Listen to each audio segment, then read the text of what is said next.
latest satellite animation, yung bagyo nga sa labas ng ating Philippine Area of Responsibility na may international name na si Typhoon Bualo o yung dating si Bagyong Upong ay palandfall na nga dito sa may Vietnam at hindi na nga nakakaapekto sa alinmang bahagi ng ating bansa. Kung mapapansin din natin, hinahatak nito yung southwest monsoon o hanging habagat, kaya naman wala ding epekto yung habagat sa alinmang bahagi ng ating bansa.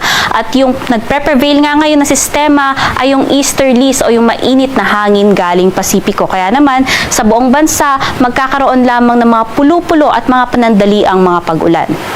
Sa magiging lagay ng panahon bukas, asahan nga na dito sa may Bicol Region, maging sa may silang bahagi pa ng Central Luzon at Calabarzon, makararanas din ng mga kalat-kalat na pag-ulan dala ng easterlies.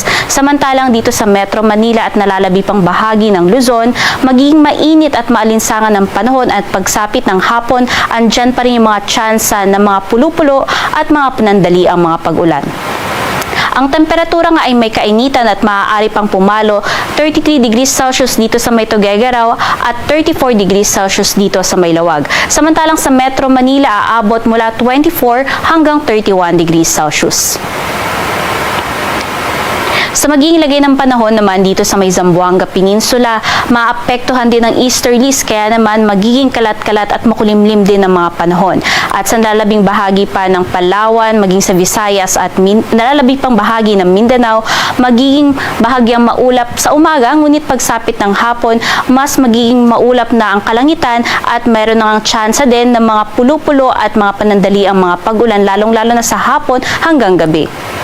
Ang temperatura nga sa malaking bahagi ng Visayas at Mindanao ay maaaring umabot hanggang 32 degrees Celsius at pinakamainit nga dito sa may silangang Mindanao kung saan maaari pang umabot hanggang 33 degrees Celsius sa may Davao.